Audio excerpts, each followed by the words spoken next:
For Merda, a 43-year-old father of 7, the past weeks had felt like an ongoing battle with God. Life had been tumultuous: addiction, fights, run-ins with the law, but clarity had recently begun to emerge. His long-term relationship had ended, and the friends he once ran with felt more like a warning than companions. Intelligent and deeply spiritual, Merda, a self-described weirdo, realized he was squandering his gifts. He believed God was calling him to change.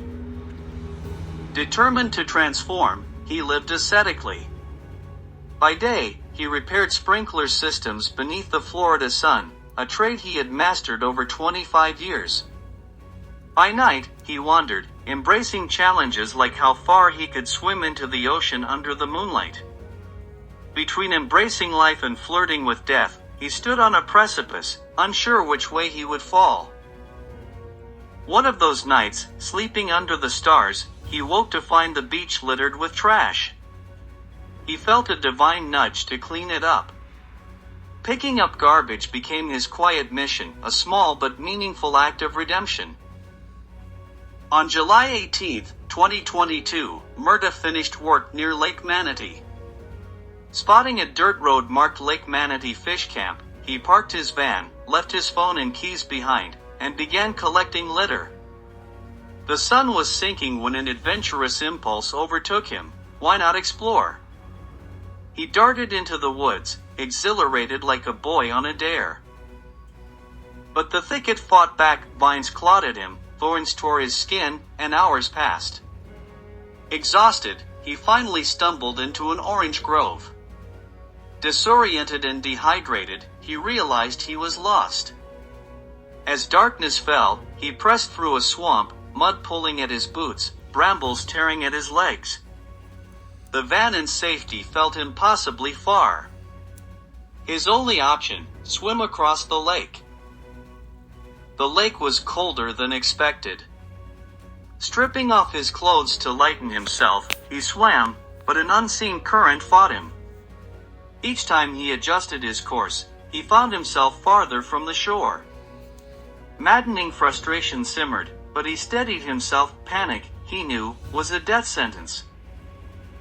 The stars shimmered fiercely over Lake Manatee, their light rippling on the dark water as Merda backstroked, his body exhausted but his spirit defiant.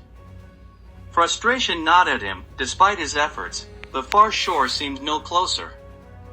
Yet, a voice within whispered he could swim all night if needed. Then, an icy intuition stopped him mid-stroke. He sat up in the water and looked left.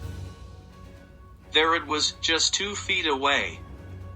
The unmistakable snout of an alligator, its slit pupil glinting yellow in the starlight. Panic surged. He flung himself onto his stomach to swim, but the predator struck with terrifying speed, its jaws locking onto his right forearm. A violent twist snapped his elbow backward, and pain obliterated his senses. As his vision darkened, the gator dragged him under, its intention clear: death in the silent depths of the lake. The gator twisted, its barrel roll tearing flesh and severing the limb. Terror overtook him, but somehow, he surfaced, paddling furiously with his remaining arm. Bloodied and gasping, he reached the shoreline, screaming for help. No one came. Shaking beside an ancient tree, Merda faced a chilling realization: no one was coming. If he wanted to survive, he had to save himself. At dawn, he resumed his journey, his body screaming in agony. Green horseflies swarmed his exposed wound, feeding on muscle and bone. Hunger gnawed at him, and he sipped filthy water from puddles to stave off thirst. Yet, his will to live remained unbroken. As days passed, the swamp seemed to conspire against him. Brambles shredded his skin, and exhaustion dragged him into restless sleep atop makeshift mats of tall grass. Each step was a trial, each moment a choice to live or surrender. Finally, salvation came in the form of a discarded beer bottle. It was a sign of civilization. Pushing through the last wall of thorns, he emerged onto a road, naked and bloodied.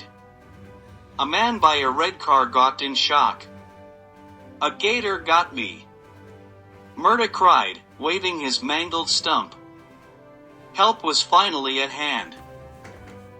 Merda's recovery was grueling. Infection cost him most of his arm, and his career as a laborer became impossible. Yet, he refused to let despair consume him. He now sees his ordeal as a divine test, a crucible that forged his resolve. "I want people to see my story and think, if he can fight a gator and survive, I can face my fears too," he says.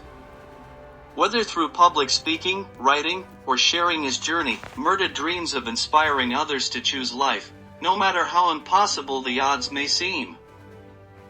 After all, surviving the swamp wasn't just about escaping death, it was about finding the strength to truly live.